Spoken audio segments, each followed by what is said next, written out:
Hello students, good morning everybody. Online physics lecture मध्ये आपलं हार्दिक स्वागत. आपण स्टडी करतो आहे चॅप्टर 6 म्हणजे मेकॅनिकल प्रॉपर्टीज ऑफ सॉलिड. आज आपण या लेक्चर मध्ये हुक्स लॉ स्टडी करणार आहोत. मॉड्युलस ऑफ इलास्टिसिटीचे 3 प्रकार या चॅप्टर मध्ये आपल्याला स्टडी करायचे आहेत. प्रथम हुक्स लॉ. रॉबर्ट हुक हा एक इंग्लिश फिजिसिस्ट आहे. त्याने एका वायरला टेन्शन अप्लाय केलं, लोड अप्लाय केला आणि वायरमध्ये होणारं इलॉंगेशन म्हणजेच स्ट्रेन मोजला. टेन्शन म्हणजे स्ट्रेस, वायरच्या लांबीमध्ये होणारी वाढ म्हणजे स्ट्रेन. हुकने या स्ट्रेस आणि स्ट्रेन मधलं रिलेशन स्टडी केलेलं आहे आणि त्याला एका लॉच्या स्वरूपात व्यक्त केलेलं आहे, ज्याला आज आपण हुक्स लॉ म्हणून संबोधणार आहोत. स्टेटमेंट आहे, within elastic limit stress is directly proportional to strain. Stress is proportional to strain म्हणजे stress is equal to constant multiplied by strain, म्हणजेच stress divided by strain is equal to constant. हा जो constant आहे या कॉन्स्टंटला म्हणायचं आहे modulus of elasticity. The modulus of elasticity of a material is the ratio of stress to the corresponding strain. Stress आणि त्या स्ट्रेसला निर्माण झालेला स्ट्रेन यांचा रेशो, या रेशोला म्हणायचं आहे modulus of elasticity. It is defined as the slope of stress strain curve in the elastic deforming region and depends on the nature of the material. इथं बघा, या ग्राफमध्ये स्ट्रेस आणि स्ट्रेनचा ग्राफ दाखवलेला आहे. ग्राफचं nature straight line passing through the origin आहे. ग्राफचं नेचर स्ट्रेट लाईन आहे याचा अर्थ stress is proportional to strain. मग इथं ज्या पॉइंट पर्यंत ग्राफचं नेचर स्ट्रेट लाईन आहे, ही या पॉइंटला स्ट्रेसची किंमत जी आहे ती सर्वात जास्त आहे, मॅक्झिमम आहे.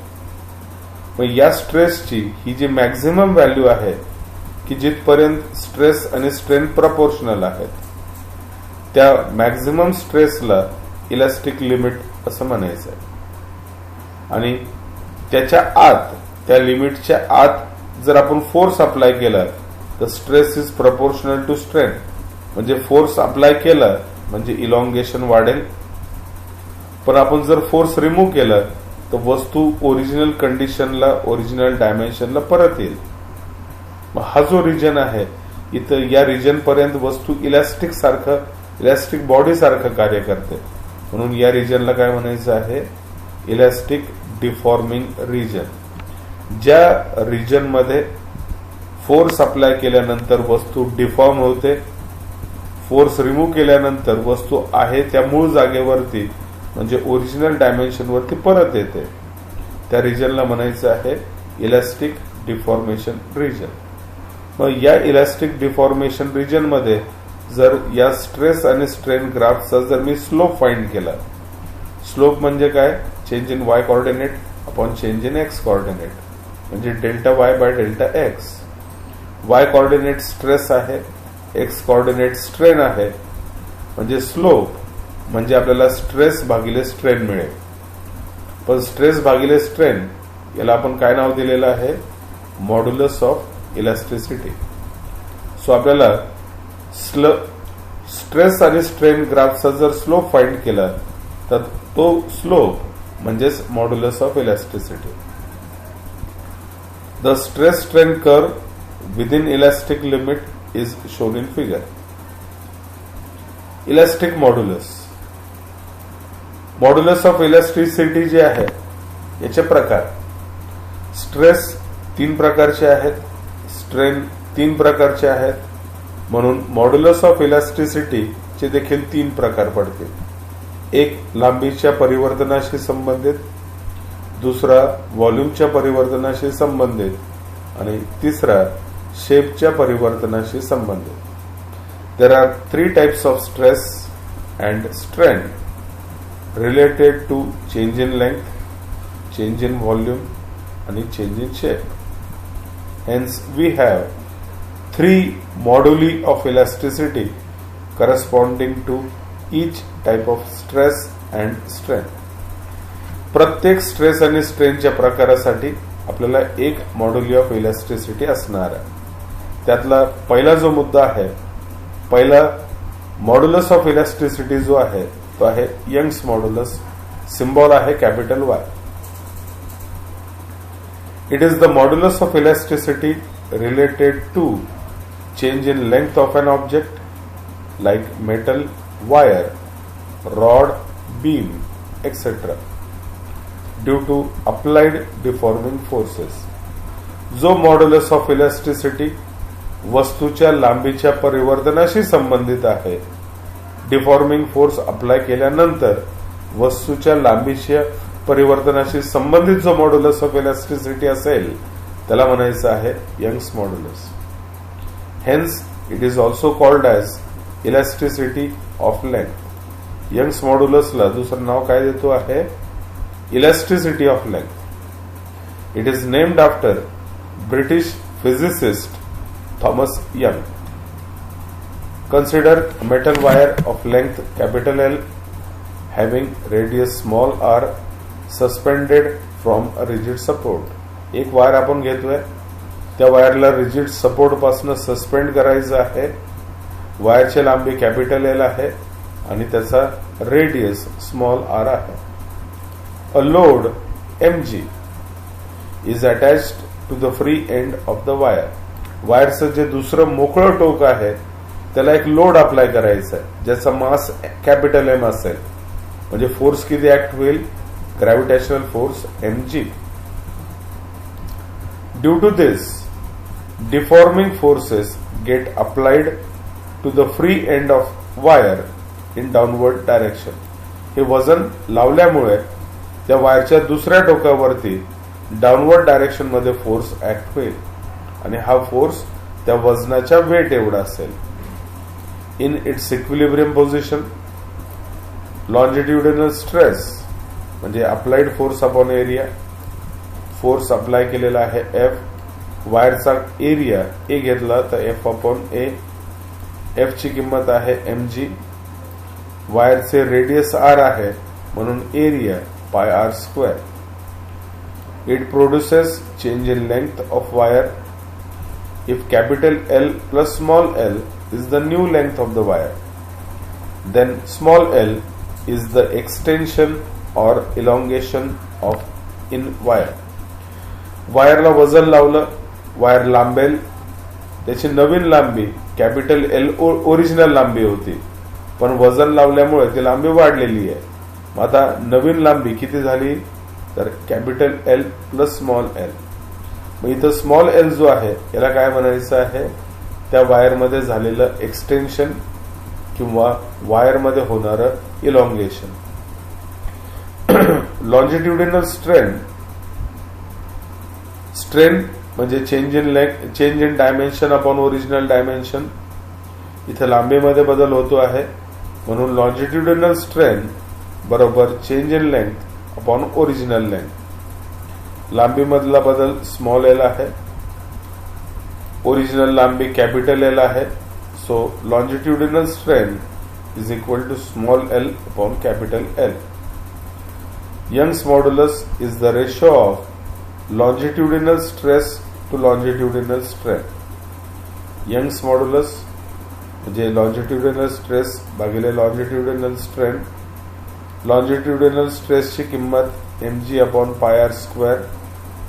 लॉन्जिट्युडिनल स्ट्रेनची किंमत small l upon capital L. याला न्यूमरेटरला घेऊन गेलो तर y is equal to mg capital L divided by pi r square small l. SI unit of Young's modulus is Newton per meter square. Its dimensions are L-1, M1 and T-2. Young's modulus indicates the resistance of elastic solid to elongation or compression. जर एखाद्या वस्तूला आपण elongate करण्याचा प्रयत्न केला किंवा compress करण्याचा प्रयत्न केला तर वस्तू त्या चेंजेसला अपोज करेल, लांबी वाढू देणार नाही किंवा लांबी घटू देणार नाही. मग हा जो विरोध ती बॉडी दर्शवते आहे इलॉंगेशनसाठी किंवा कॉम्प्रेशनसाठी, हे यंग्स मॉड्युलसने मोजलं जाणार आहे. Young's modulus of a material is useful for characterization of an object subjected to compression or tension.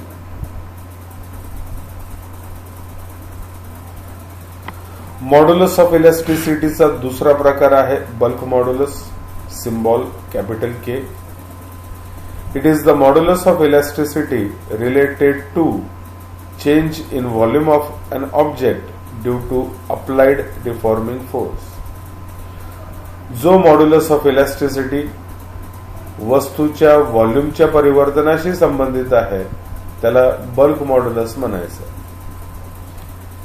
Hence it is also called as elasticity of volume. इथं अप्लाइड फोर्स व्हॉल्यूम मध्ये परिवर्तन घडवण्याचा प्रयत्न करतोय, म्हणून या मॉड्युलस ऑफ इलास्टिसिटीला दुसरं नाव आहे elasticity of volume. Bulk modulus of elasticity is property of solids, liquids and gases. सर्व पदार्थ जे आहेत, सॉलिड असो, लिक्विड असो किंवा गॅसेस असो, या तिघांनाही स्वतःचं डेफिनेट व्हॉल्यूम आहे. म्हणजे डेफिनेट व्हॉल्यूम ही सॉलिड, लिक्विड आणि गॅसेसची प्रॉपर्टी आहे. म्हणजे बल्क मॉड्युलस हा तिघांमध्ये आढळून येईल. सॉलिड मध्ये पण असेल, लिक्विड मध्ये पण असेल आणि गॅसेस मध्ये पण असेल. If a sphere made from rubber is completely immersed in a liquid, it will be uniformly compressed from all sides. जर आपण एखादा रबरचा स्फिअर, बॉल एखाद्या लिक्विड मध्ये बुडवला तर तो युनिफॉर्मली चारी बाजूने एक सारख्या पद्धतीने कॉम्प्रेस होईल. Suppose this compressive force is capital F. Let the change in pressure of the sphere be dP and let the change in volume be dV. If the original volume of the sphere is V, then volume strength is defined as volume strength म्हणजे change in dimension upon original dimension.